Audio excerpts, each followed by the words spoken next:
This happened about 2 years ago. I was visiting my parents in a small town called Millstone and had rented a cabin on the edge of town close to the woods. I had never used Airbnb before, so I was excited to try it out. The cabin was spacious, quiet, and far from the hustle of my city life. I dropped my bags in the bedroom and immediately went to see my family. After spending the afternoon with them, I returned to the cabin, made a quick snack, and settled down to watch a movie. It was around 11 p.m. and everything seemed normal until I heard footsteps outside. I paused the movie and looked out the back door.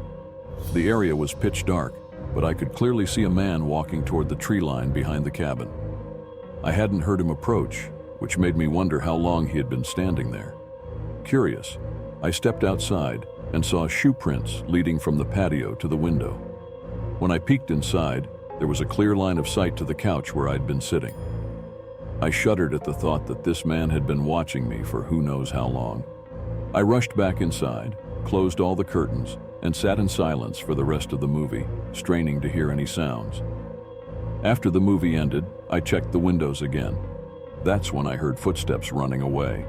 I barely caught a glimpse of the man disappearing into the woods. Panicking, I called the police. By the time they arrived, the man was long gone. We noticed that my suitcase had been tampered with. Some items were missing. He must have searched through my things while I was with my family, and possibly even stayed inside the cabin after I returned. The thought that he might have been waiting for me to go to bed is what terrified me the most. Another time, this happened during a heavy storm in November last year. I had just finished a shift at the Lakeside Cafe and was driving home in the rain. My neighborhood was completely dark due to a power outage, and when I arrived home, my house was pitch black. I used my laptop's light to watch some YouTube videos while waiting for the power to come back.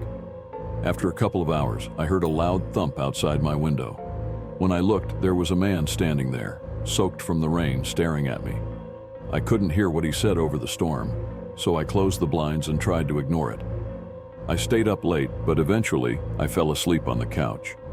I woke up to a loud crash and saw that one of my windows was shattered.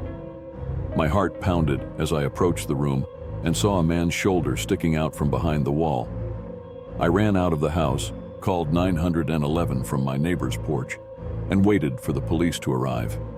They never found him, and he hasn't been seen in the area since. Another experience I had was when I was 17, living in the basement of my parents' home in Westbrook. They were out of town for work, leaving me alone for a week. One night, I heard a noise downstairs and went to investigate.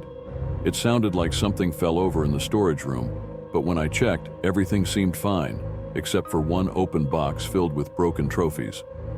As I looked closer, a man suddenly emerged from behind some boxes and charged at me. I ran for the stairs, but he was right behind me. I tripped at the top, but to my shock, instead of attacking me, he bolted out the front door. I called the police, and they found an open window where he had entered. We never figured out what he wanted. One of the scariest incidents happened when I was driving home late one night from a work emergency. My car ran out of gas on a remote road. As I tried to figure out what was wrong, a truck pulled up behind me, and a man got out.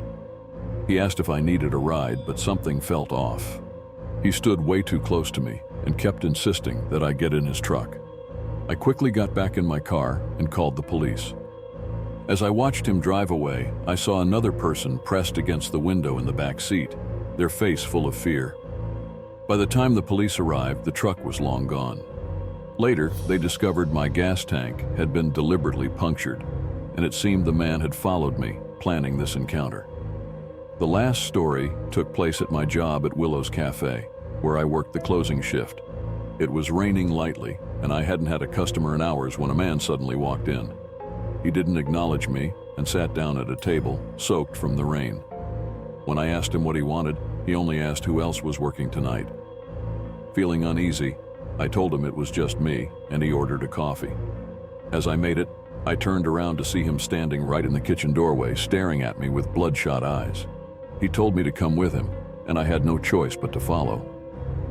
As we crossed the parking lot, a police car drove by, and I started screaming.